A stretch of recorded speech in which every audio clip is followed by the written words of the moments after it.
Yo, what is up, everybody? Welcome back to D&D Monogatari. Tonight we're on episode 2 of Koyomimonogatari. So, what happened on episode 1? That's a great question. Let me, boom, get the comments on the screen. So, episode 1, these, of course, are the half episodes, right? We're just doing episode 2 for this one, most likely. I'll get into that in a second. But, little mini recap was, back in time, we even got our little timeline here. Way back in time to even before Nekokuro. But after Kizu, where Araragi is talking to Hanakawa, and there's a little stone that's been put in a box and is being worshipped, and that's like a little mini oddity thing going on, right? But, big reveal, Araragi was actually the one that had built the shrine, that he had put the rock in, failed woodworking project, right? Put the rock in it, and then it says like, oh, it's like my own creation kind of thing, yeah. So, and then he destroyed it, and we moved on. Also, hello Oshino. Oshino was here, so that was very, very fun to see. But yeah, so, first timeline, so incredibly clutch. Since what I'm already kind of curious about is if because like, okay, let me level with you a little bit. There's like episode, like when I downloaded all of these, for a split second I saw the thumbnails of all the episodes in my folder, right? And I think I complained about that last episode because it's so annoying that I literally will download them and I'll open the folder so I can like watch an episode and it'll just show me all of them. Like, dude, you know? But so one of them, like episode 3, 4, 5, or one of them, I saw Hachikuji's backpack, right? So I'm thinking, are we just going like almost chronologically down the story? Because we're gonna hit freaking Hachikuji. We're gonna hit Hachikuji's backpack in like episode 3 or 4 or something. Which is here, Mayoi Snail. So perhaps we're doing, and we just kind of did a Hanakawa thing here. So maybe we do like Hanakawa, Senjo, into freaking Hachikuji, you know? And then just kind of go down the line there. I don't know. I truly don't know. I don't know. They might start jumping around. It really kind of depends how zesty Araragi's feeling. But yeah, just so that's kind of a fun thought. The little weird thing for this comment section. So there was like this comment here. There's two versions of it. There's the actual comment posted by homie Sarastar, and then there's this one that had like one or two sentences I think omitted. Like some very, I don't know how much was omitted. I think it's pretty minor though, just like eyeballing it. Well, probably a good couple sentences. Because in the Discord we're talking like people were saying there might be spoilers, but like just a little bit at the end, but you know, and like there was some it was edited, and I don't know how much it was edited. So I'm just gonna roll with this safe one. If there's more that like got cut out or whatever that like wants to be brought back in, totally down, just throw it on the next one. I'm here for it. But yeah, so I'm gonna read this one. I mean, I already read it, right? I read this one right here. Boom. So let me just kind of top to bottom it. So this, at one point I was talking about like, is Araragi, like how much is Araragi using the other people's stories that are being told in the telling of his like grand story, from the meta narrative perspective, in which case this is kind of saying like, yes, like that is very intentional from Araragi, the ordering of like every arc. Well, there's a thematic through line that includes every arc on top of Araragi's meta narrative, where he puts his stories in a certain order for his own reasons. And so yeah, like, and we've talked a little bit before about like different parallels. I mean, I literally constantly was talking about Araragi during a lot of the non-Araragi arcs, you know. So I'm totally locked in there. So yeah, I basically pogged. This thing was interesting to me. This is kind of about that last arc we just watched of Ononoki, right? Where this line here of she sacrificed herself to wake him up. Love the wake him up verbiage there, right? Because that was the verbiage at the start of that arc, right? It was the whole like, it is the time for me to wake up. It's the time for my sisters to wake up, like that kind of thing. So verbiage, boom. She showed her humanity in her decision to play the monster. That's what's got me really thinking. Because I like, yeah, I mean. And that's one thing I was getting a little stuck on, right? I was thinking, like, how much of this was Gon telling Ononoki what to do, and how much of this was Ononoki doing what Ononoki wants to do? I do, you know what? Like, the more that I think about it, the more that I think it was a lot more, like, Ononoki's decision. Like, Gon probably knew what was going to happen, but I think it was Ononoki's decision rather than her being commanded.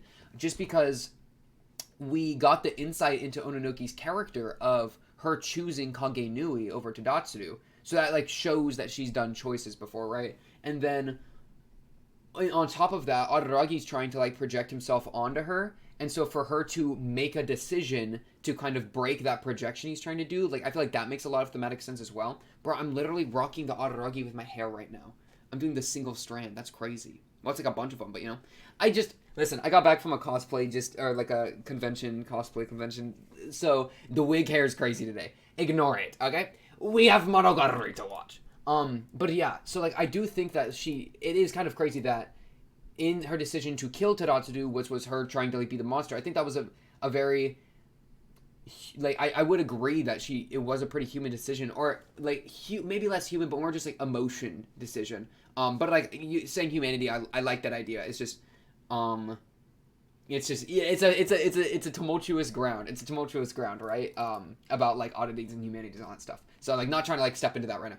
But like her showing her lack of being controlled by others, right? That it was her decision to kill Teratsuru to give that lesson to Araragi because of the connection that they've formed, right? That's kind of where I'm at with that. So I like that. Yeah, so Pog. Ononoki broke that down by playing into it.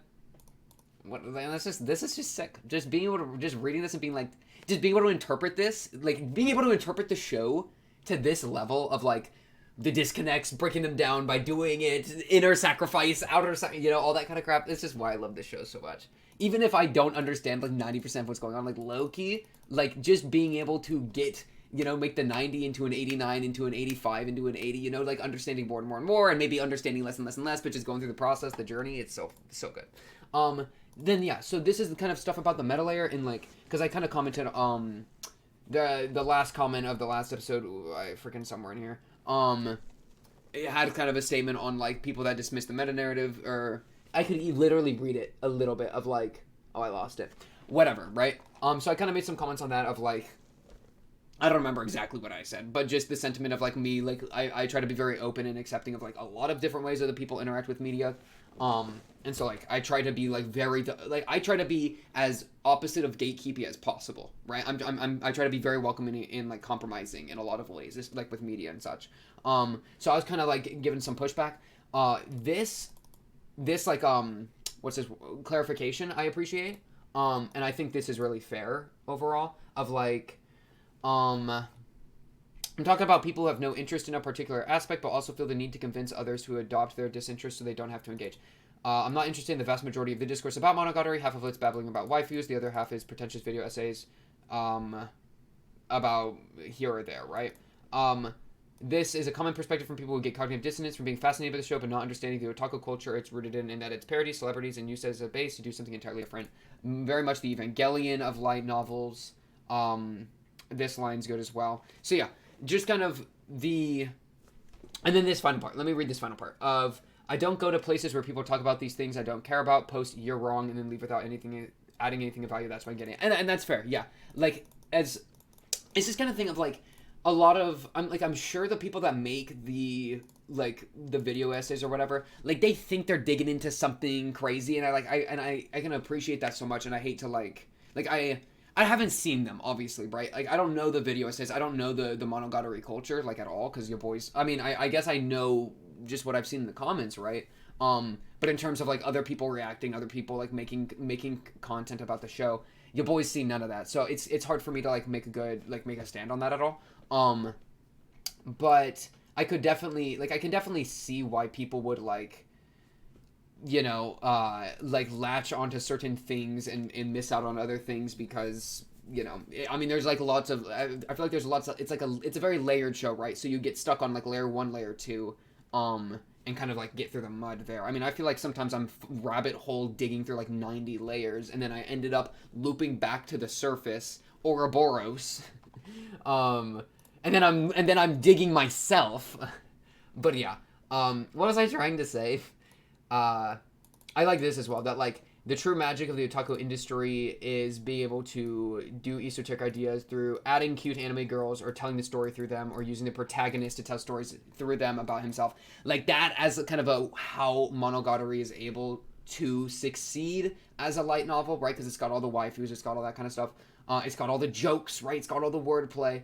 But using that as a way to tell, like, as a way to be able to tell a story, and like, because you gotta get paid to tell your story. You have to have a successful story, you know, like, or like successful in that, like, as a light novelist or whatever, right, where you need to get your work published and all that, to use like the cute anime girls and such, and like the fan servicey stuff, or like whatever, as a as a Trojan horse that you're sneaking in a bunch of crazy, really like well thought, introspective, esoteric ideas, you know, in this hidden vessel of like booba.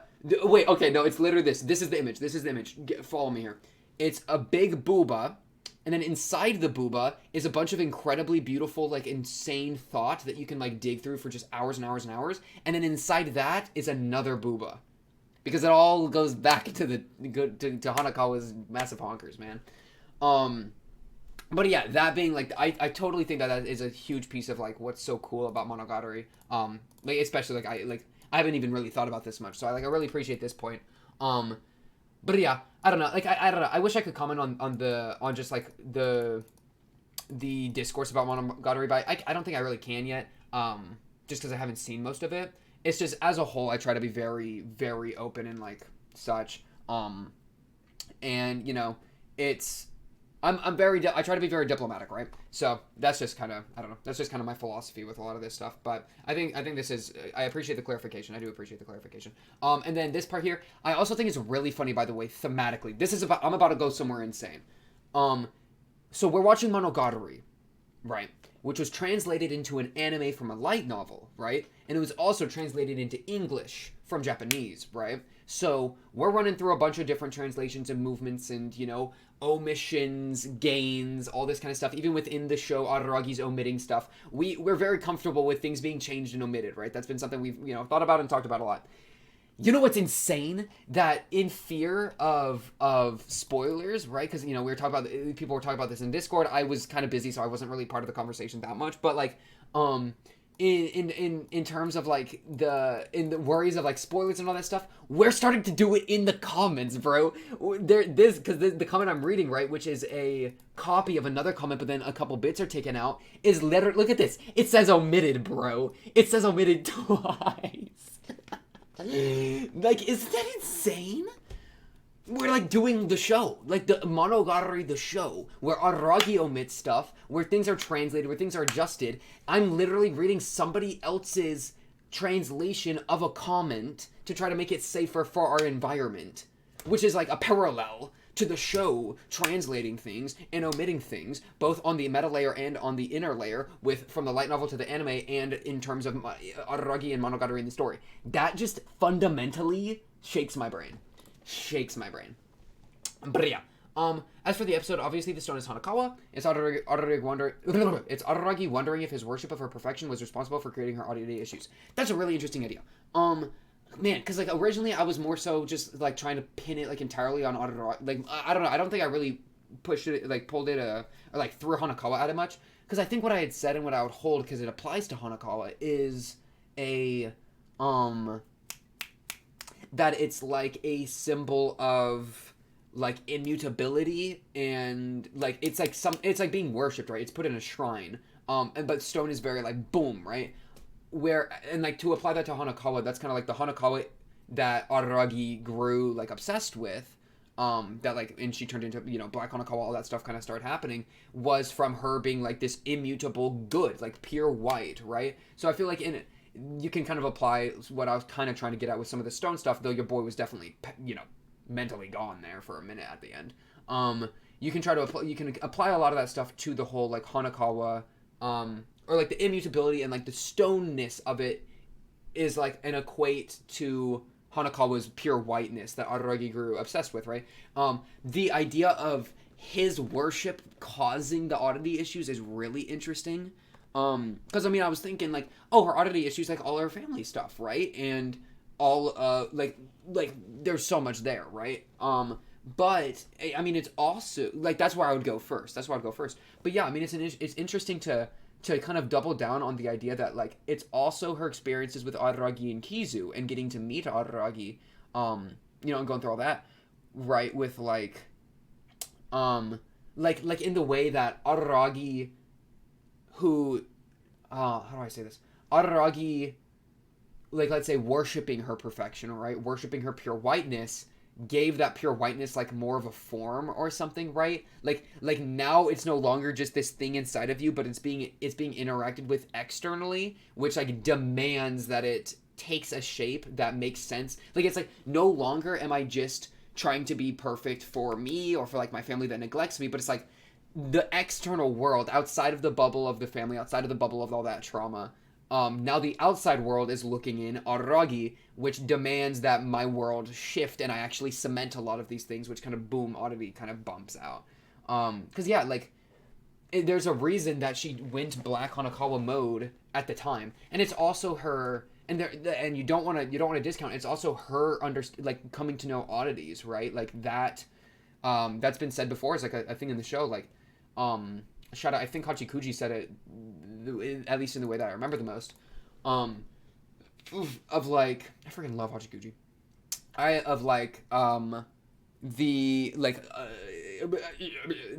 Like seeing under frick. Okay, oddities. Seeing oddities, understanding oddities, just coming into contact with oddities and realizing that that's a thing in the world makes you like predisposed to like have oddities impact you as a problem, right?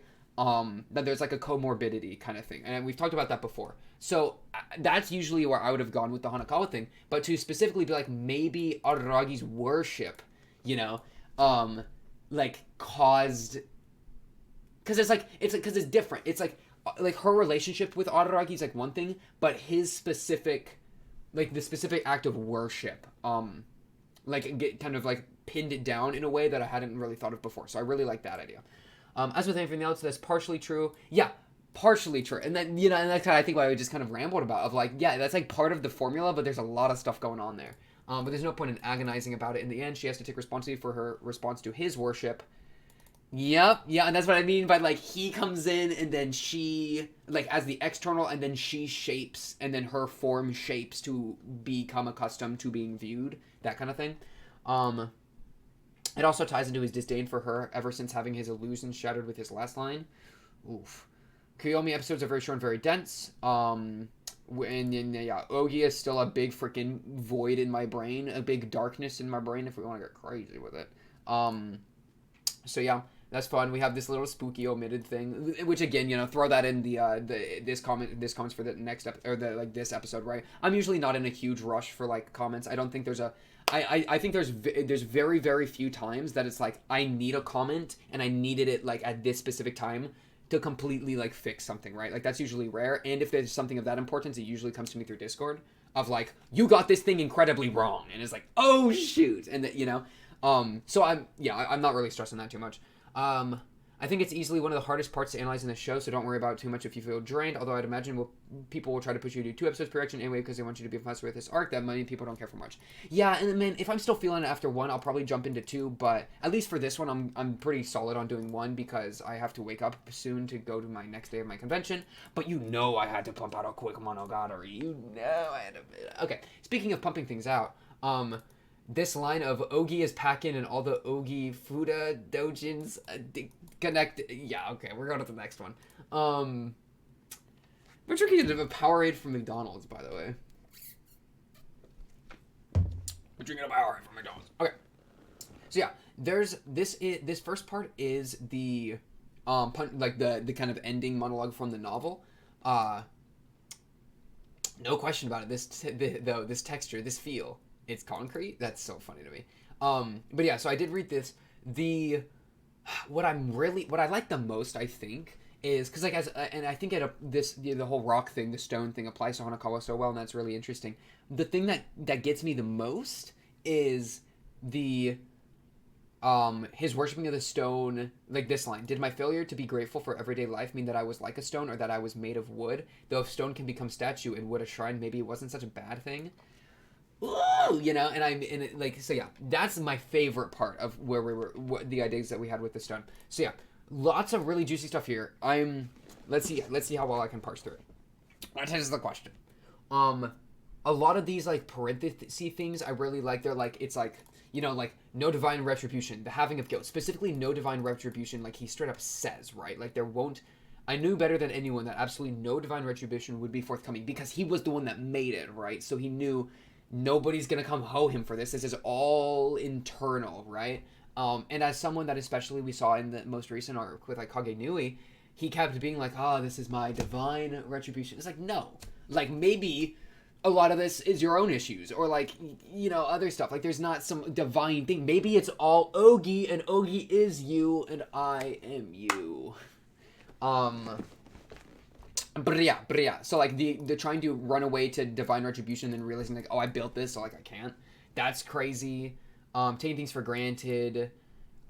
This is his biggest fuel of self-flagellation. Woo! We love self-flagellation. I just love that phrase or like that word. Araragi taking his powers for granted and becoming more vampiric as a result of that. That's exactly. Oh yeah, and Suki, exactly what we've been seeing very recently. Which is crazy that we jump into Koyomi Stone. Guilt for said recklessness. The first thought he has is the divine. Yeah, what I was just saying, the divine retribution. To Kagenui, who he's like fought before. Let's see what are the things I wanted to yap about. And then kids, yeah, I totally agree with this, and I love this kind of like this is like stamping some like terms onto things we've seen, which is very hard to do, and I like these. Here we go. The virtues of normalcy. Did my failure to be grateful mean that I was like a stone or that I was made of wood? The connection to this thing to Kizu, right, with the tree thing that we've talked about and I mentioned. This I want to get to this real quick. So this to me is fascinating. The idea of like am I like stone, am I like wood for this thing that I've messed up in, right? I'm not grateful. I am what is the word? I'm taking things for granted, right? Does that make me like stone and wood? But and which is like him, he's like, that's him, like stone and wood isn't human, those are literally raw building materials that like ain't anything like crazy in that regard, right? So it is him like lowering himself, but to then say maybe it wasn't such a bad thing because stone can become statue and wood a shrine, and I like mentioned Shinobu when we first, when it was the relationship of the stone is the statue because the wood is its shrine, and the wood is a shrine because the stone is its statue. Literally tattoo that on me. It's like this idea of like he has been reduced. He thinks himself reduced. He thinks himself lost his humanity. He like demeans himself. Very poor like self-image in this regard.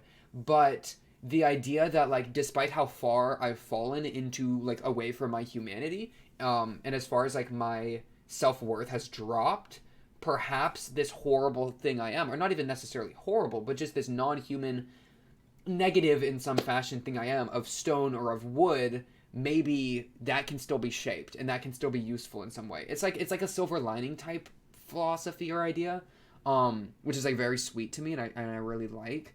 And then for him to go, because here he's saying wood, which I mean goes to the tree, and the tree has just been such a like I want to just have another sit down with the tree. The whole idea of the tree in Kizu. That's probably like we'll do that way later, and like, or I don't know if we'll do it way later. We might do it soon. Who knows? But just like retrospective, there's a lot of things I want to give another round to. But we still got a lot of stuff ahead. So hold your horses. But as much as it's like, because it's like if you have something horrible happen to you, and I might have mentioned this in the last episode, like, as much as that wounds you, that can also be a method of connection to other people that have had horrible things happen to them, right? And immediately Shinobu, first one that comes to mind, their relationship is founded on them being wounded and them being like codependent and damaged. They're like damaged goods is literally the translation of Kizu, right? Isn't that what it was or something? So it reminds me of that, of like, not that he's a damaged good, but like he's a demeaned good. He's like lost it. He views himself as like stone, as like wood, but in the same way that with Shinobu, that as bad as everything was, it was a way to connect and form a really valuable relationship between the two of them. In the same way that that's happening, perhaps the demeaning and the loss of self into becoming stone, perhaps that can lead to something positive in becoming a statue or a shrine with the wood. It's just, yeah, I love that philosophy of like you fall and you fall and you fall, but perhaps no matter how bad it gets, you can shape it into being a little better, right? Yeah, and that is being like a glimmer. It's like a glimmer, man, and I love it. The stone being concrete makes me think that, I mean, I feel like it's almost a dig of just like, if we like apply to Hanakawa, it's like he thinks the stone is so pure and so like wonderful and so white, right? Because white Hanakawa. But really it's concrete, because guess what? It ain't really like that, you know. Like he was blinded thinking it was one thing, but in reality it was something else. And then stone to concrete is like a very specific natural world into manufactured world thing. So yeah, I mean, you could maybe even get to that of like white Hanakawa, that like whiteness of, you know, the good Hanakawa, like that part of humanity to him might be a very naturalized thing, but then, and you know, like that's something like very like core and fundamental to like the human. You kind of get what I'm going for there. And then like concrete's like the kind of reality of the situation of like, I don't know. It's like almost. It's like I feel like that's almost like a more spiritual angle of. Ooh, I mean, how far do I want to go into this? Of like, let me see if I can just hit it with a summary of kind of the thought. Perhaps there is a thought somewhere in Araragi of like the natural human, and like humanity is like humanity is a very natural thing, right? And you're born and you have ideals and thoughts and good and bad and whatever, right? But then when the world and reality hits, right? The world that's full of people is full of things that humans have made, is full of materialistic things, is full of manufactured things. When that hits, that muddles that pure white and black thing into being like this messy gray that then needs to be like parsed through or whatever, right? Perhaps that's an idea, because then the whole natural of the stone, where it's like, I worship the natural stone, I worship the natural humanity, but in reality it's concrete, because guess what? The world's a mess and it's manufactured and it's gray.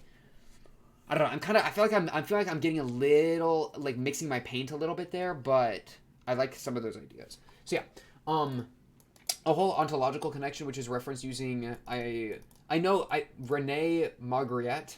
That's the best I got. I'm not good at pronunciation. But that surrealist art, and I was like, with the apple, you know, which often sponsors these themes of being, and in this context is reminiscent to living. This is not a pipe is a good intro of artistic illustration of ontology. Do I want to look at this really quick? I didn't look at this. I didn't look this up. I'll look this up after the episode. I forgot to. Oops. Oddities is an ontological literary device, a manifestation which we've always seen, that is used to highlight some sort of symptom or trauma to a character. What Koyomi seeks is meaning to being, i.e., purpose fulfillment. Yeah, I mean, what I like about that, it's hard to say oddities is. That's a very hard thing with the show. Because they're like so many things. I feel like that as much as they are an ontological literary device, as much as they're an analogy for mental illness, as much as they are living separate beings, as much as they are spirits, as much as they are supernatural myths, like they're all these there are a lot of these things in a lot of different ways, right? But we still play with this idea, right? You know, not trying to dismiss it, just, you know, scope. The Koyomi seeks is meaning to being. That parallels so nicely to... Wait, what am I on? Why won't my chair lean back anymore? What the heck? Okay, the chair's broken or something? Doesn't matter. Focus. Bring it back in. Koyomi seeks his meaning to being. The parts we read and saw of Araragi defining himself as a student, and then a student that's non-grateful, that doesn't even want to be there, and so having like this really loose like definition of self, that's like meaning to being right there. Like, who am I? Why do I do what I do? You know? Because, I mean, like, if the question is, who am I feel like a very natural thing, a continuation is like, okay, like, let's say I'm my actions, right? Actions is something that we all do. We're very familiar with actions, and I make choices to do actions, so I am my actions, right? But why do I do the actions I do?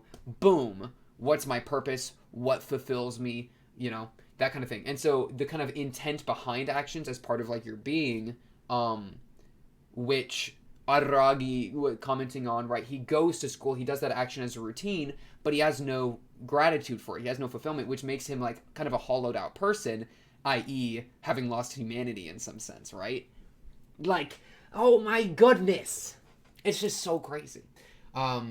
But yeah, and I'm glad we read that first chapter. So far, I'm liking reading the first chapters. Haven't read the second chapter yet, or for episode 2. We're about to do that as soon as I finish the comments, you know. But yeah, so bars there, and then the punchline, which apparently is like that kind of it's something similar to that line is said at the end of every arc. It pokes at the duality which the series has. It pokes at the duality with the series, how really the resolve to an arc can be humorous and yet meaningful at the same time. So like the crab example, like that. In Kiyomi Stone's case, the stone which Araragi and Hanakawa gets hung up on turns out to not be even a stone, but concrete. It's an absurd reveal. However, as I said before, the fact is not that the fact it is not a stone does not matter in the first place, because all that does matter is that it is a representation of one. That's just the cherry on top. Just like how a graceful shrine is house and statue when it's actually just junk, just like a life of hell has the potential to be so much more, still capable of grace. The part here of like, because all that does matter is that it's a representation of one. I really like that, of just like, it's perception that matters. It's the biases you carry into things. I mean, it's such a good like mini analogy for how Araragi treats all like the characters in his stories, right? And how characters treat each other in the stories. So, like, I love that just alone. And then, like, the junk, right? Because he was going to throw away the shrine, but then he put the rock in it, right? How something that is defined as worthless can all of a sudden not be worthless anymore, right? It was destined for the garbage, but then all of a sudden it's become a shrine and it's made a piece of concrete that was thought to be a stone into a statue, right? That a life of hell, a bunch of garbage, whatever, has the potential to be more, has the potential to be capable of grace, has the potential for that thing I was talking about earlier, moving forward, that glimmer of hope, that restructuring into something better. I'm just a hope for it. That said, one last idea I want to call back to normalcy. There an odd story by Oshino, in that a man who sold his shadow for 10 pieces of gold, the man took his shadow for granted and lost his normalcy, and with no taking it back. Hitagi does obtain back her normalcy because she got her memory, or her memories, her emotions back, or more like emotions, right, from the crab. And IMO, this story is the key idea of monstrosity for the series. A vampire has no shadow, there is no sense of belonging. Another symptom of vampire is no reflections. Koyomi has lost sight of himself. I've been saying, oh, shake my hand, okay? Yeah. Lost introspection. It's like he's hollowed himself out. His own self-perception has been lost, which forces him to rely on other people's perceptions of him to define himself. And just perception as a whole in the show, right? I mean, I'm thinking back to Hanakawa in Neko Shiro. Yeah, I actually got that, I'm pretty sure. In Neko Shiro, when Araragi shows up as the hero, right, where it's like that perspective of him, like, is right, like, just of how if he has lost sight of himself and he's in this like horrible turmoil, and he had, and so like he's, instead of like this inner, all this stuff being inner, it's being like pushed outside of him onto others, right? It's pushed onto Karen and Tsukihi through through that. The human sister, the oddity sister, is pushed onto like all these different characters in all these different ways, and that being part of, he's lost sight of himself, so he's trying to figure out who he is by looking at other people. Like, is that not the coolest thing you've ever heard in your entire existence as a human? Trying to figure out who you are by looking at other people? Like, what? I'm so here for it. Like, I've always agreed with that philosophy of, like, and I've said it before, like, the self is found in other people. But it's like taking that to an incredible extreme because of how much he, like, hates himself, or, like, how much Araragi has lost sight of himself because of the trauma, and has lost sight of himself because of, like, the things he holds himself to, right? But what makes Koyomi Koyomi? In Chapter 1, he pointlessly calls himself a student, when clearly there is no fulfillment in that identity. He's, like, defining himself in so many ways. Other people are defining him. But, of course, that can only be answered by himself. But, let us cook. This literally could be our motto for the show, bro. For this reaction series. Let us cook. Let us cook. I don't know what the motto would be. I feel like there's a good couple motto-able moments that we've had. It's been a time. It's crazy. We're gonna hit our 1 year anniversary so soon of Monogatari. When is that gonna be? I think it's in like 3 months, roughly. That's crazy, bro. We're gonna hit a 1 year anniversary. I'm actually gonna celebrate it. Bro, I'm gonna get myself a cake or something. Okay. You're already in too deep with Monogatari stuff. Great ideas. I can't wait to reach. Can't wait to see you reach Owari Monogatari. For now, just relax, enjoy Koyomi. I appreciate that. I appreciate that. Lednarski. I appreciate that. This episode takes place between spring break and Golden Week, so Nikokura OP makes sense. Good call. Yeah. Shout out the timeline. Boom. There we are. Nikokura. Pretty sure it's the same too. Yeah, I think you're right that the OPs were the same. I didn't actually pull up a Neko Kuro to check, but like literally when I was just reading it, it like looked the same to me, right? Also him going to school, quote, out of his league. Yeah, like him talking about like other students was interesting. Because I mean that's kind of, it's crazy that he, like the stories, we don't see other people in them, and he's literally working with like super honor student Hanakawa. And he's like working to get caught up. I'm just trying to like maybe find a way to parse like, like is there like a layer of inferiority? You know, is there something there? And so like him getting caught up by people that are like smarter than him or like or like less stagnated than him. Like how does that make him feel? But I don't really have anything off the top. That's just like some interesting thoughts. The thumbnail is freaking nuts for that last episode. I don't even have anything to say on that one. We smoking that monogatari joint, yes sir. And then yeah, just little mini message. Comments get deleted either because YouTube deletes them randomly because I don't understand YouTube, and I all my filters are clear. I don't have filters that auto filter your stuff out. But sometimes YouTube just does it, or we have like stuff in the Discord that like people go through and like post the problematic comments and then they get iced or whatever. Yeah. So, and then if you have any problems with that, like feel free to do like, you know, what you can do the little thing where like you type like spoilers below, you hit the enter button like 10 times so that you have to click the read more to see the spoilers. Like that's you know, if you were like, hey, like I don't know if this is a spoiler, do you think this is fine kind of thing? Whatever. You know, there's ways to figure it out, or you can talk to the Discord there. I just don't want people to like have to talk in the Discord. Like I feel, you know, there's some talking that can be done here. Like, and I didn't read this, but you know, some people were kind of like making some chat in here. Well, I of course read the slightly omitted version, you know, but yeah. Watching that thumbnail editing stream gave me nightmares. Thanks, a nice thumbnail. Yeah, and then last thing before we pull up, well, I'll say as we're pulling up the Koyomi chapter 2, is the the thumbnails for the different episodes. A lot of the time I will do in like Discord, like after I record. So that's why sometimes every once in a while it just gets super unhinged. Is because your boy was having a little too much fun in the Discord. Okay. Chapter 2. Focus up. Chapter 2, Koyomi Flower.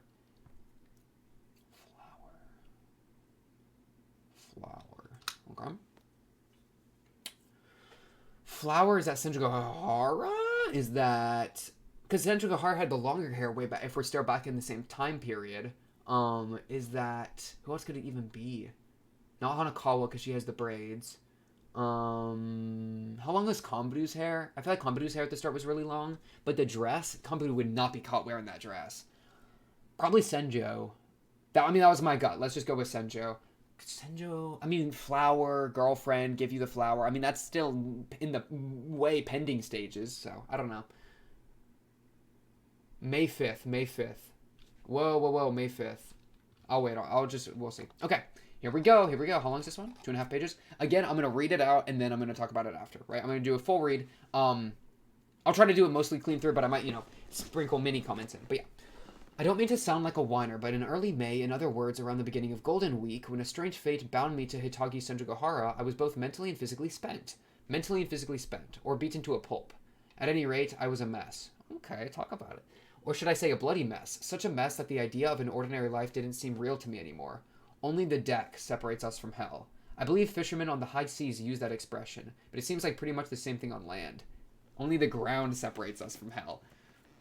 Damn. I'd become painfully aware how unreliable the ground we walk upon is, how fragile the earth's crust, how easily it can give way. I'd become aware of it along with the pain. Bro, Aragi's talking so, this is so emo, but it kind of works. I'd become aware of it along with the pain. Holy. I'd come to know how precariously balanced it all is. The road I blithely take to school, the road I blithely take home, how blithely it might all collapse. Come to know? I don't know anything. I don't mean to sound like Tsubasa Hanakawa, the girl with the mismatched wings. But I only really... Subtext, but I really only know what I know, and what I know is that I'm a fool. Hitagi Senjugahara. I just love how there's a break between saying Hitagi Senjugahara and then the next paragraph is the start saying my classmate. Like, I am a fool. Hitagi Senjugahara, my classmate. Like, there's a rhythm or something? Bro, that's just writing. My classmate, who some kids call the cloistered princess. Well, she knew how fragile everyday life could be long before I learned that lesson. Kaiki was talking about her being fragile the other day. You could say that she had no choice but to learn it from her life, her lifestyle. Even lending half an ear to the more restrained rumors I'd heard about the fraying tightrope of her life thus far was enough to scare me half out of my wits. To begin with, it's a mistake to imagine that there's a wall between the ordinary and the extraordinary. You have to distinguish between the two, of course. You can't go on living if you don't. But they're contiguous. Here and there are connected, she said flatly, in an even level tone devoid of emotion.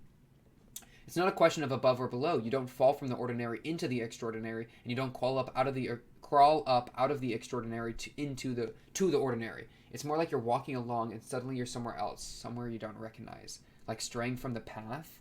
Ooh, flower! Find a special flower after straying off of a path. I'm here for it. Okay. You're walking along the sidewalk when suddenly you realize that you've stepped out into the street without knowing it. Her analogy made sense more or less. When suddenly you realize that you stepped out into the street without knowing it, street, traffic, hachikuji. It's certainly true that if there were no guardrails or crosswalks, there'd be no distinction between the sidewalk and the street. Right, and before you know it, you've been in an accident. Though between the car and the pedestrian, who's to say which is ordinary and which is extraordinary?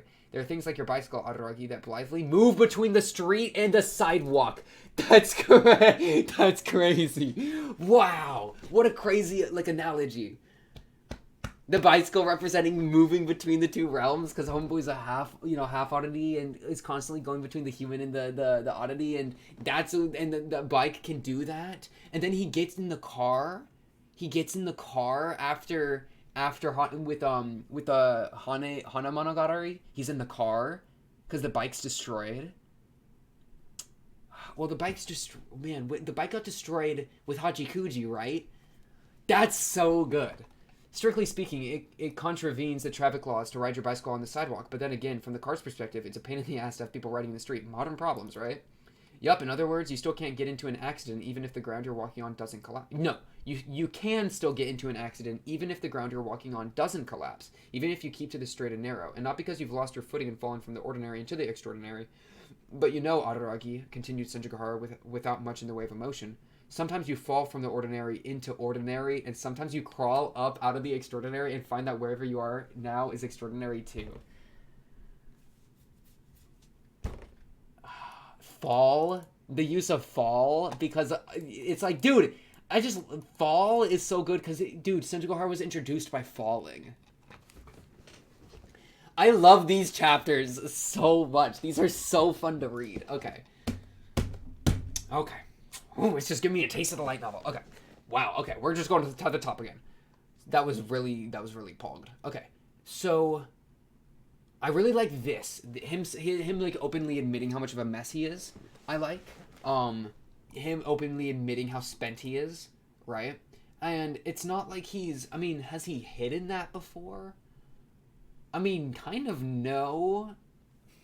Because, I'm thinking, like, Kanbaru killing him as a monkey. Kanbaru monkey moding him. Like, Araragi even plays up the damage. Like, it's his vampirism, but it's like this, it's bloody and it's gore and crazy, right? So, well, but he's not spent. Spent is such a different connotation than just damaged, right? Because damage is like, I've taken damage or whatever. Spent is like, I just got back from a long day of work and I'm spent.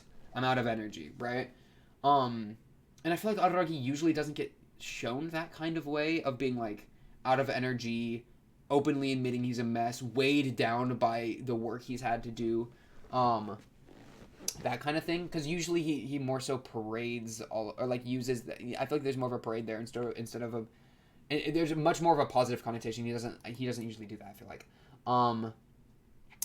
Only the deck separates us from hell. That's a sick. I'm stealing that line. I'm stealing that line for my pirate backstory that I'm writing for a D&D character. I'm stealing this so hard, by the way. Just random, I know, but like I read that and I was like, bro, that's so perfect. Okay. Only the ground separates us from hell. Whoa, chair. Okay, it got fixed, and now it'll actually do its thing. I thought I was about to die. Okay. Only the chair separates us from hell. Only the ground separates us from hell. Yeah, I mean, that's kind of going into this stuff later. That's like making things too simple, right? Where it's like the ground is the guardrail, right? We are in Earth, guardrail of the crust, and then hell, right? It's A, B, clearly defined. But then what we come to get into is, and then Araragi talks about like we have the guardrails, we have the path and nature, to maybe get into the flower stuff that I don't know, we're gonna go there, but we have hell, we have earth, we have and those are very distinct things, and it's balanced. It can easily collapse, but then Senjugahara comes in and throws an idea of perhaps it's a mistake to imagine that wall exists, right, between, I mean, Earth and hell, with the Earth's crust keeping you there. I mean, what if hell is on Earth, and what if Earth is in hell? Like, who's to say? So it's the muddling of things, right? Which I really like, right? It's the graying. Dude, I love this show. So to begin with, it's a mistake to imagine that there's a wall between the ordinary and the extraordinary. You have to that would make you have to distinguish between the two. Of course, you can't go on living if you don't, but they're contiguous here and there are connected.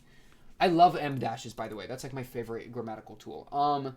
She said flatly, it's not a question of above or below. You don't fall from ordinary into the extraordinary. You don't crawl up out of the extraordinary into the ordinary. It's more like you're walking along and suddenly you're somewhere else, somewhere you don't realize. Yeah, but it's not always ordinary. I love that idea. I think is that true for monogatari? I don't want to just take things as true. I need to actually parse them. I mean, yes. Right? We've been walking the line the entire time. The bicycle analogy hits so incredibly hard. So incredibly hard. Because that's so accurate to Araragi, right? And Ogi's over here pushing people into traffic, right? Like, the weaving in and out is so interesting to me. And I think, but like it's like, Araragi, don't you realize that if you are weaving in and out of the ordinary world and in the extraordinary world, perhaps if you are able to weave in and out of them that easily, then perhaps the gap between them is much smaller than you would imagine, and they're actually overlapping, right? That's kind of where I would want to go. I feel like I would agree with that statement. That as much as an oddity, to kind of go with Senjugahara, as much as it is a crab god, it's also repression of her emotions, and it's not clean. It's not a clean cut. You can't just say one, you're depressed, that's different than an oddity, because sometimes the depression becomes an oddity, or whatever. So, or like the human dies, gets hit by a car, shot out Hachikuji, and then becomes an oddity. Or Araragi, who's literally like one and both. So, I think it's just it's him trying to make things proper. Ogi, make things proper. I almost feel like he has his own idea of this proper, right? Which I think is what makes him so mad, is that everyone has their own idea of proper. So like Gaon comes in with her idea of proper, and he's like, oh, but how do we, like, it's different than mine. Like, I feel like that was talked about.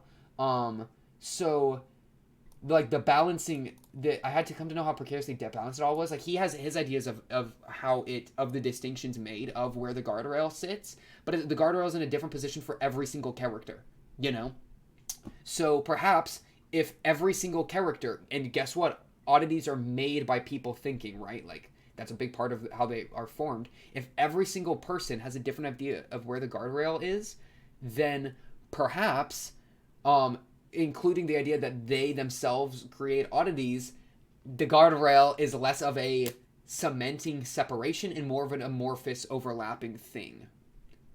Like, I agree with that. That makes so much sense. I love that idea. Of just connecting the oddity and the human, and making it a lot more emphasizing the overlapping elements, as opposed to trying to distinguish between them too much. Because I mean, you have like Shinobu, Hachikuji. Hachikuji feels so human, Compare that to the crab god.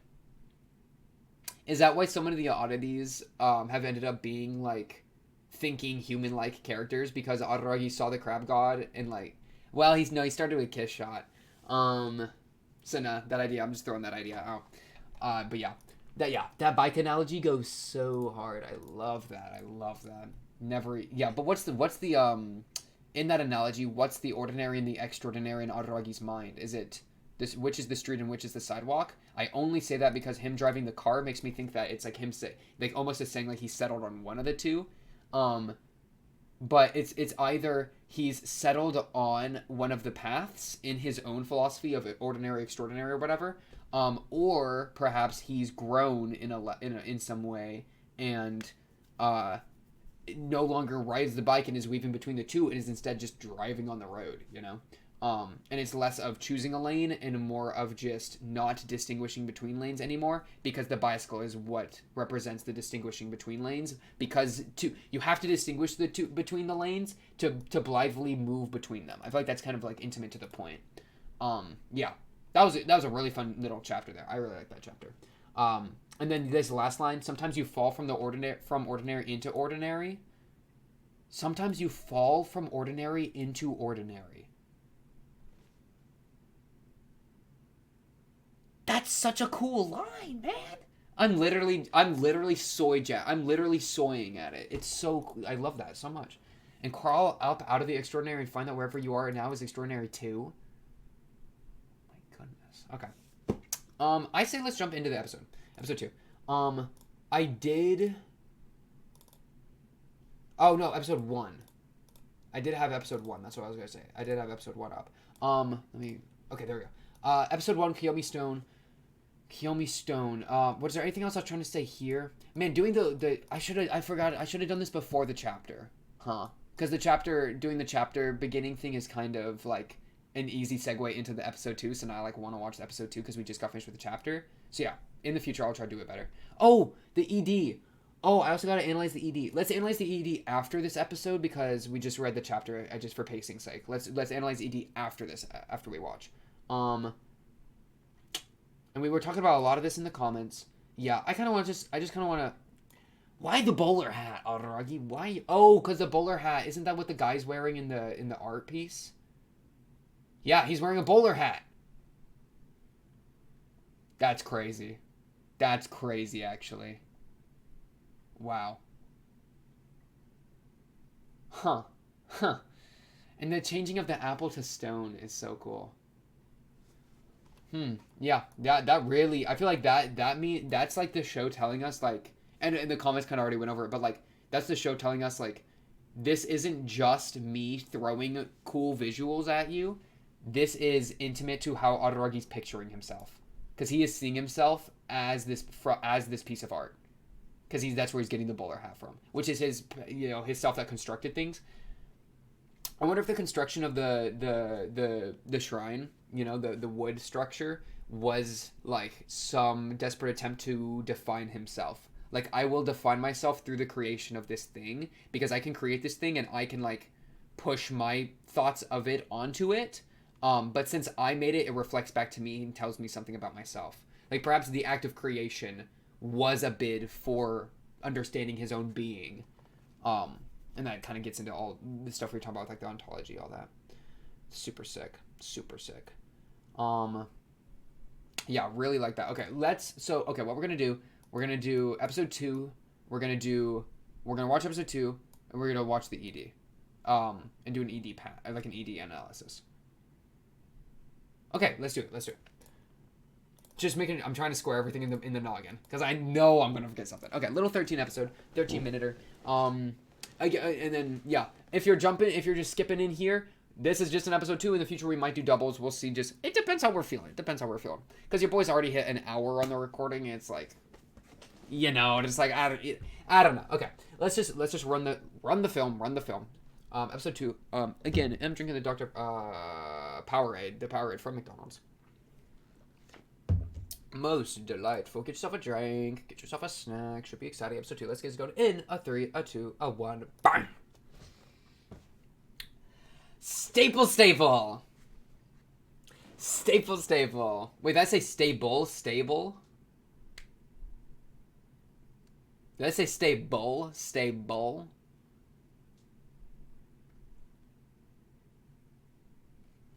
I wonder if these lyrics are the same. I'm just, man, I have no idea if they... Because I don't remember Staple Staple at all. The words I stapled you away with ended up piercing my own heart. Woo! I like it. It's all your fault.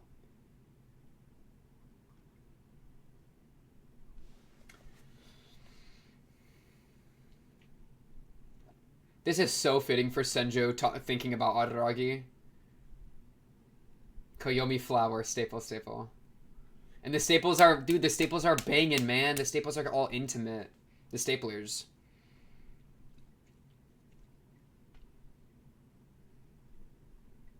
It was different back then, bro. It was, Bake was a different beast, man. Watching this for the first time and being like, guys, I don't know if Monogatari's for me. What a crazy time. Calendar story. You tell him.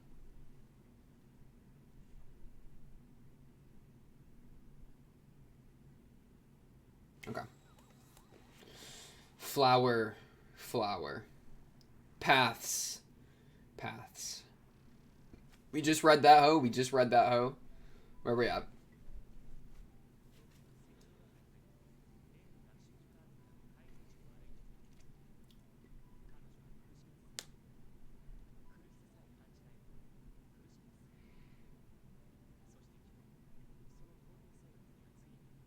Yesterday. Yesterday we dealt with the crab.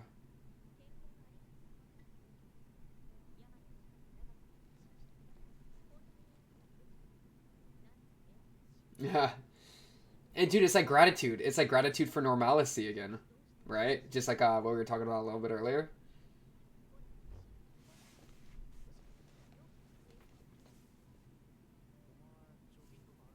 She's just grateful to be healthy and, you know, it's novel.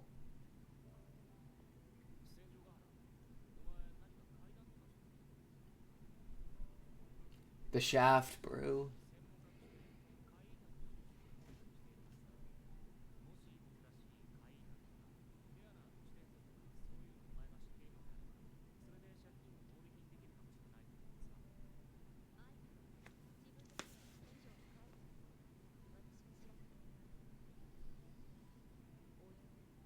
Whoa. Flower? She's stepping. She's stepping. Yeah. Oh, he stopped her. Crazy. Because she was stepping from the sidewalk into the street, which means a lot. Ooh, you're dancing.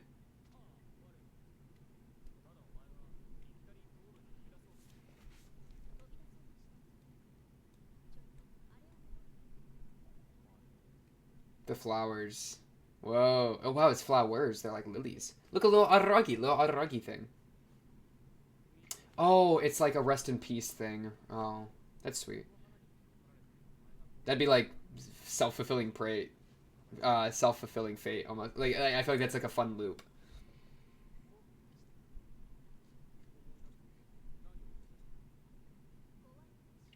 Oh, perfect.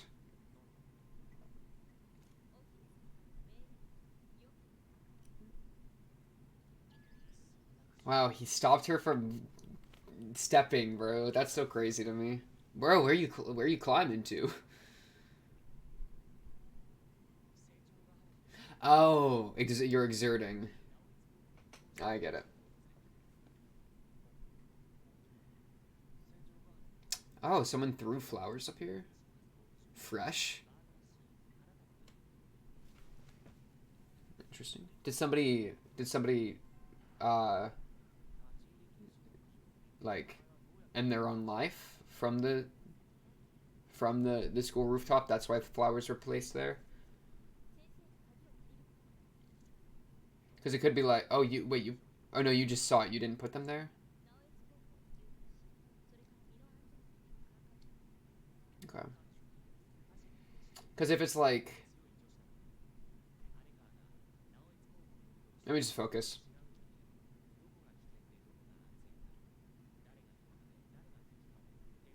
Gratitude for being alive.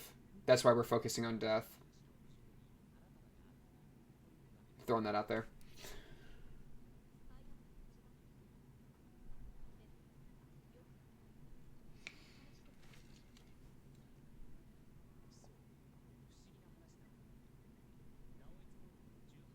There hasn't been a single incident of a student dying. Okay, wow. Just kidding. Then what is it? Putting that aside for now, how am I going to get back inside the building?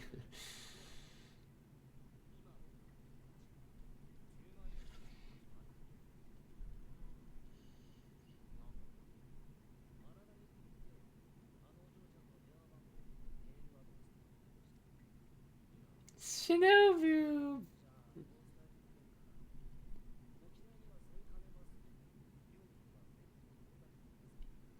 Dang.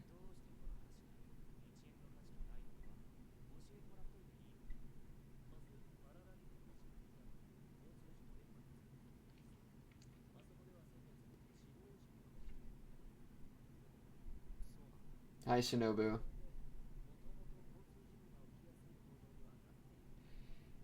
Yeah, because that bend, you couldn't really see well around that bend, I guess. Yep. True.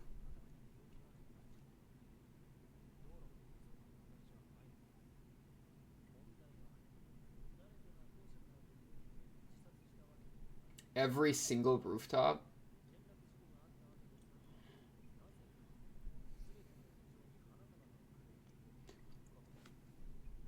You like the temptation of it? I don't know. What? Let's see.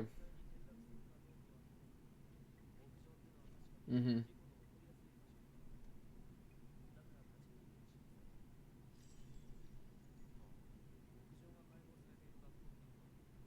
True. Attack on Titan reference. Funny. Funny.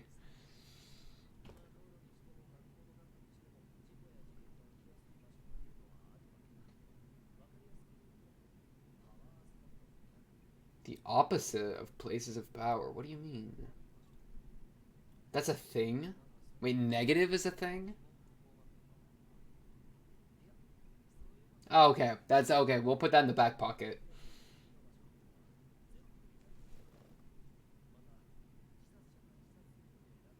Okay.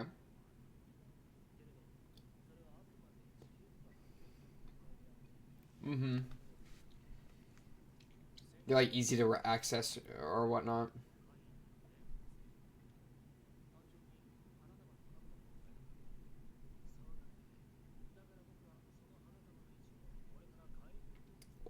Ordinary to ordinary kind of thing. That's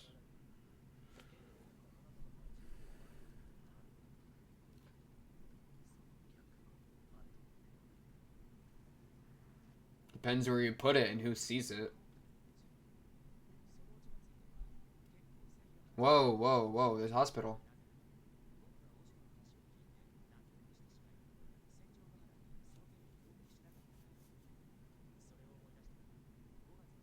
I saw the word dying and I freaked out.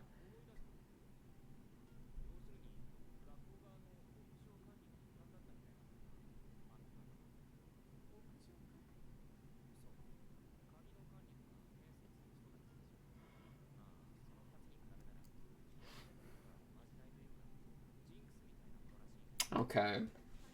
Like a superstitious thing. Tasteless subterfuge. Whoa, which would make somebody not wanna. Yeah, wow, gotcha. Instead of a lead, that's what Oshino meant. I get it. Yeah.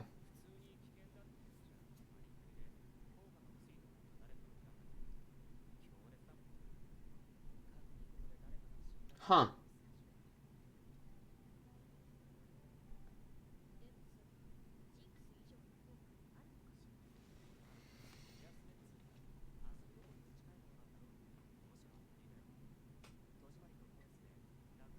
Yeah, and that would be more guaranteed than. Well, is it more full or less foolproof than a bundle of flowers? But no, yeah, I got you.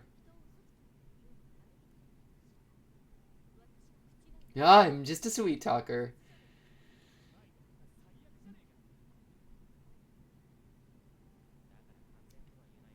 She's grown on me so much from the beginning. No, yeah, no, yeah, that's fair. Yeah, because he's cracked.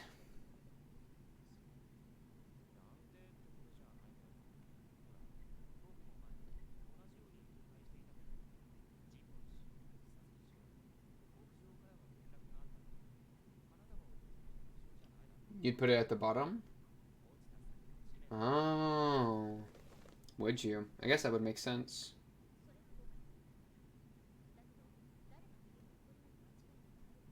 No, I mean, yeah. I mean, I'm with you there, Senjo. I was thinking of the shoes. No, yeah, because to make the point work, yeah. Why did, what happened? Ah, they renovated. I thought they were at a hospital. Nah, now we got fences. Mmm. Wait. Didn't you do that a while ago, Araragi? You literally did that this episode.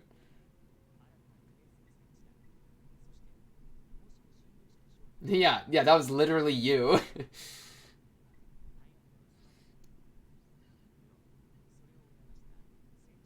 Hmm.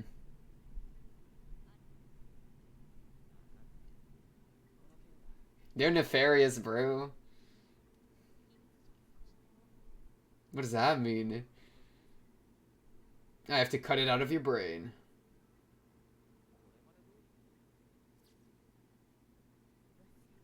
Oh, just, yep, yep. Forget about what? Forget about what? Okay. Ooh, forgetting is a crazy thing to say, though. Just forgetting's crazy to me. Forgetting's a crazy thing to say. This is literally what they were talking about in the comments a minute ago. Of like, I mean, if you forget about it, then you can't be have great gratitude for it because it's gone. Normalcy. I do wonder. I do wonder. I'm gonna give this a deeper pass in a minute, so I can pull myself out. What was I trying to say? I do wonder, like, the um death gratitude, because there's a very interesting thing of Senjugahara almost stepped into the street, which based off chapter 1 could be like a stepping into the extraordinary, right? Stepping into like oddities or whatever, because she was lured by flowers. But in the same way that those flowers could be one thing, it could be a draw, they can also be used as a way to push away in another situation. In the roof. Though with the roof, at least, why did Ononoki lunge for Araragi? In the roof, at least, it's like it was like wrong, right? Like you would put it at the bottom, so there was a discrepancy when you tried to do it positively. Like that almost feels like a little doomer from Araragi of like, oh, like you actually tried to do it positively, but that wouldn't actually work. You know, like almost, you know, that's like a weird detail to kind of be in there. That's not where the flowers would go. Could have convinced me. I mean, could have gone. I guess both would make sense to me. The last, you know, yeah. Staple, freaking staple. Staple, freaking staple. Man, that shot, that first thing where she stepped and he grabbed her, that just makes like the whole traffic analogy of chapter 1 is just like ringing in my head like a bell, man.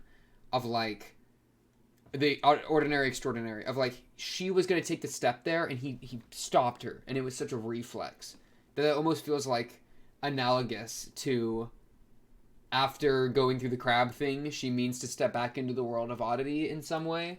And Araragi, as someone that had been there, done that, and is currently doing that as a half vampire, immediately stops her. You know, though you can't stop her. You know, as much as she's on the sidewalk now, like she had the crab situation. She is in it now. Okay, like the street has come to her. Okay, so you know, you can't grab her and pull her back onto the sidewalk anymore, like metaphorically. But literally, oh, you can, and you did. And that makes sense. You don't get hit by a car, please. No more hachikujis, no more hachikujis. I do wonder if there's like a deeper car thing, like someone getting hit by something. Like I swear, did something happen with a car when he was younger? Maybe it's all car foreshadowing. Is that copium? Of like, because I mean, he's always on a bike, and then he gets in a car after in Hana Monogatari. worries of traffic. Like Hachiguchi gets hit by a car, you know, so like that's a thing, right? And then with all the traffic sign stuff, then it almost like I could see a situation where like something happened in a car or because of a car, and when he was young, and his mind has latched onto traffic signs. You're supposed to do this. You're safe if you do this. You're not safe if you go against it. Blah blah blah blah. Green light, red light, yellow light. You know, I like maybe like he's latched onto traffic signs as a way to try to find order in something, because something happened to do with cars and traffic. Like specifically, that it's like a very literal. That as much as it's an analogy, it's also like a literal foreshadowing. Yeah. Okay, let me keep going.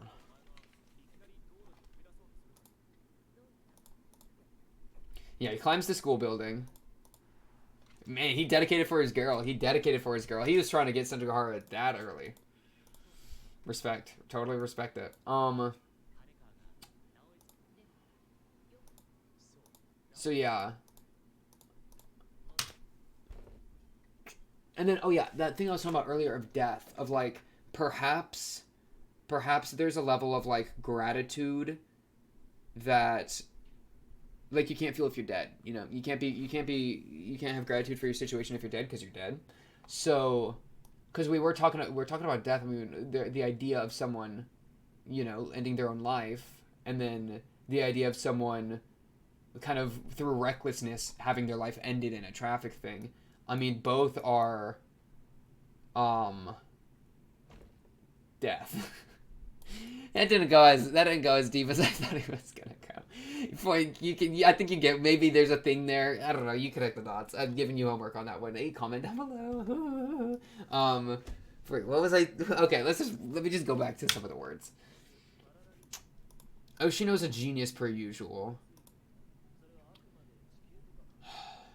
And this is like ordinary to ordinary, right? That like, there's no oddities happening here, you know. But there is perception, and there is perceptions and biases being taken advantage of, you know, with the flowers being like as much as they are one thing in one instance, they're also used as a trick for betterment in the other.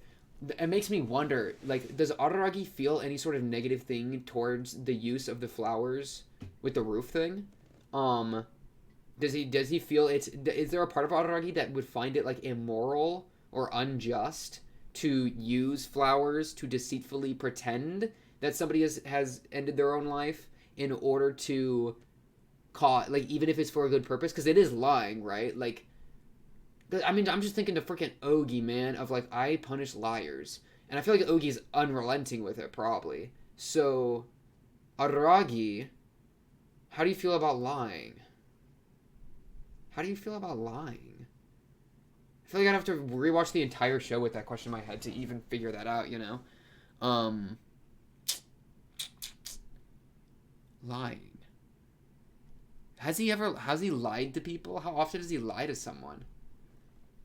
I feel like he might lie, right? Like, he lies to his sisters about, and then goes out, you know, at different times to do different things. I feel like there's lies in there. Huh. I don't know. I'll keep an eye out for lying. I need to keep a bigger eye out for lying, I think, with Araragi and how he feels about it. Good call, Oshino. Good call, Oshino. Yeah. I mean, is there... It's also, I mean, falling with the roof thing is interesting parallel to Senjugahara, just because she fell into Araragi's arms, though she was weightless. I mean... Whoa. I don't think I have Bake 1 downloaded. Why did she fall into his arms? Was it like an accident and she tripped, or was she like trying to like leap off a staircase? You know what I mean? Like, because I mean, there's so much talk about her being fragile. Perhaps like her fragility had hit a level of like where she actually collapsed and broke in that instance, but then Araragi caught her, right? Because, like, we're doing this whole, like, people, like, ending their own life through jumping off a roof, but she was literally introduced by falling. So that's just, like, maybe, like, that's kind of an analogy for her. And then there might be the question of, like, Why? Because I'm thinking, as much as something can draw you in, it can also push you away, right? As much as something can draw you into traffic, it can also push you away from the rooftop. What is Araragi pushing and pulling when it comes to Senjugahara, other than her parts? I'm so sorry. Listen, they're an intimate couple, okay? Araragi would find that funny. Araragi would have laughed at that joke. Okay, quiet. He probably wouldn't have. Let's not give myself too much credit. Okay, calm down. But yeah, like, what is he pulling? Well, oh wow, because it's crazy. Does he feel that he has pulled her into Oddity World to a degree, but he's also pushed her out of it by helping her with the crab? That as much as he can be used to save her from things and push her away from the extraordinary, he can also be used to pull her into it deeper. Just because he helped her with the crab, pushed her away, but then also maybe could pull her in. Yeah. And it's also just another example of gray, right? As much as one thing can be used for a purpose, it can also be used for its opposite. Right. The sword and the pen, except the sword is a pen and the pen is a sword. It's a mix. It's a sword pen coming to you in Best Buy. No, but like, you know, flowers can be used for like opposite purposes, which is very anti-black and white, right? Like it's like the bike weaves between two worlds. And it can be used to traverse both, but this traverse both, it feels like you're like on the line in the middle between the two. And this feels like boom and boom, you know? It feels even farther from just like straddling a middle and going in between, and more of like it can do two fundamentally different things depending on how it's used. Like, it's more complicated than what it is. It's more complicated than its being. It is in reference to its circumstance and in reference to the intent in which it is used. And so, Araragi, does it help you figure out who you are a little bit better? Because you got to figure out who you are, and then you got to figure out who you want to be. You know what I'm saying, Araragi? Yeah, I do like these. I do like these shorter little, like, they're fun. I do like them. It's like weird. It feels like I'm just following it along, and then and then they hit an epilogue and they explain it, and it's like, huh. You know, it's like, I totally get what you're going for, but like, what are you really going for? Like, are you trying to get deeper with me on it?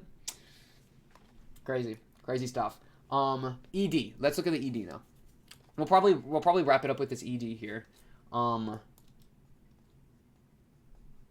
then the forgetting thing.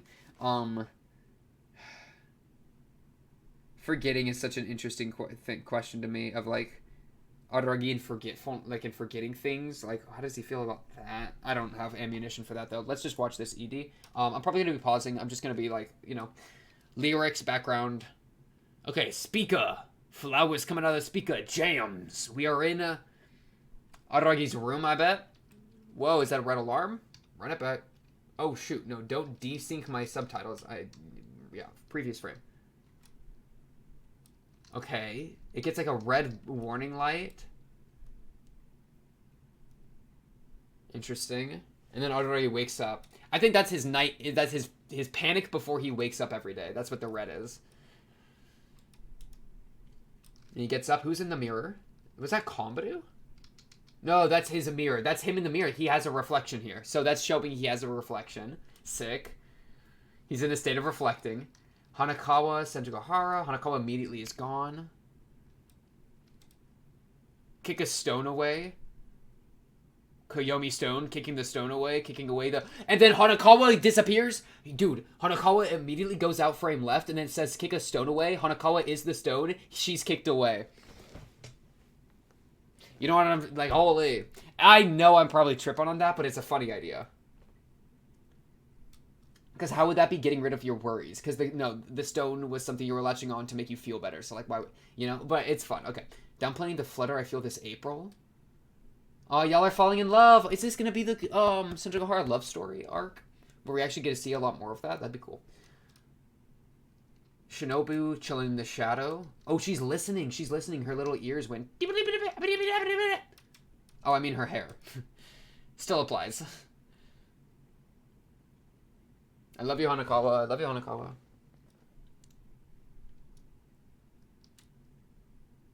I was the one who pushed you forward. Okay. Wow, he's pausing to look in the mirror now. We've left him. Konbaru, what's up, Konbaru? Hachikuchi, hachikuchi, hachikuchi, hachikuchi! Dude, why is Hachikuchi always going up and down? Have you noticed that? She's literally always in like a submarine thing going up and down with Shinobu or whatever. Is it because she's being like idolized and deified or something? Hachikuchi's gonna become God. We're gonna call on Hachikuchi to become God instead of Shinobu. Hachikuchi, come back. I need you. Come. I don't know where you are. Ogi. Hachikuchi's inside Ogi, and we're going to rip Hachikuchi out of Ogi, and we're gonna make Hachikuchi God. I'm finished. That's my answer. I buzz it in. She's always moving up, and Ogi's the darkness. Copium, I'm aware, but it's a fun idea. Okay, let's escape our confines and stop on the way. Could you imagine? But yeah, that's an elevator. Let's ride our bikes to far away. Sengoku. Karen, Tsukihi, carrying our hopes and dreams in the basket. Gagenui, gone. Ononoki. Ononoki's moving differently and her eyes are covered. Which is very odd. Why is Ononoki so distinct in this ED? Freaking Ogi's here. Who the heck is that supposed to be? With the ponytail?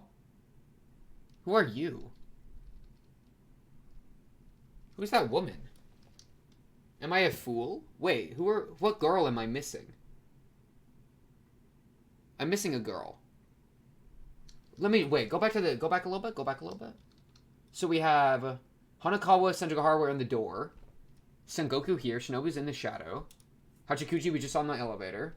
Karen, Tsukihi. Konbaru we saw. You have your Ononoki running around. Gaen. Ogi is here. So that's fine. Who are you?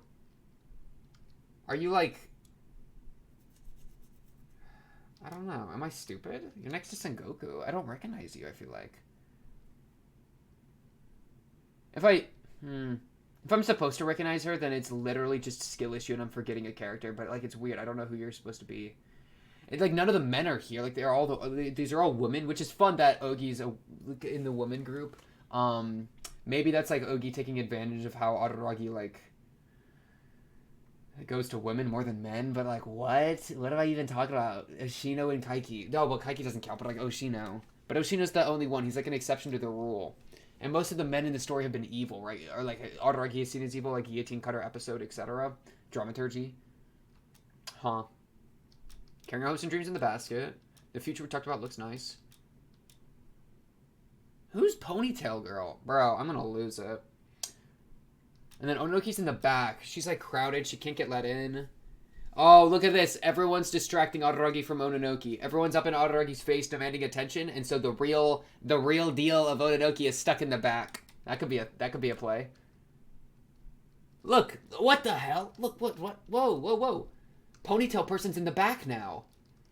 Why are you in the back, Ponytail person? And then Ononoki lunges for me.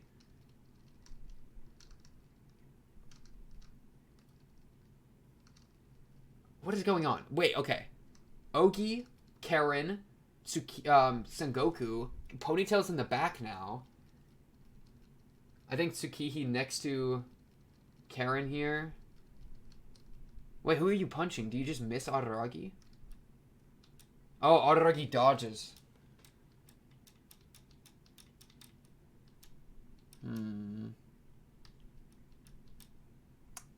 The shadows grow longer. Was there a line I missed in there?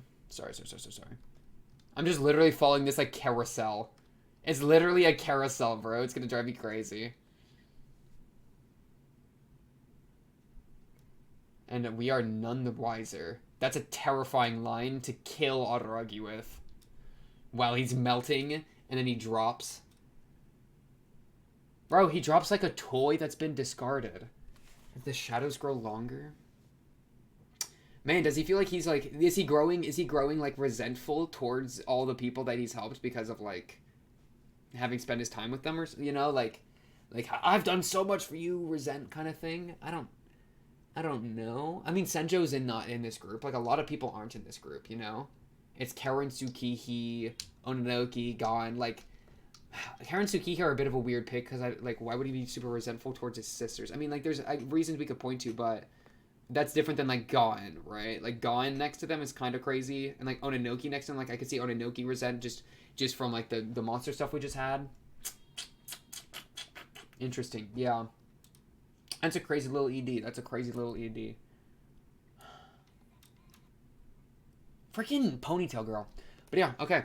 I think that's gonna do it for this episode, I think, of Koyomimonogatari episode 2. On to the next episode 3 should be exciting. Of course, if you like the video, subscribe if you're new. Blah, blah, blah, blah, blah. Comment down below if you have anything to say, or join the Discord and talk to me or the other Monogatari fans there. But until the next episode, I'm looking forward to it. Notification bell as well for new streams or new uploads. All that kind of stuff. And yeah, I mean, I don't think I have much more to say on that. So, on to the next episode 3. Should be exciting. I'll be seeing you then. Peace.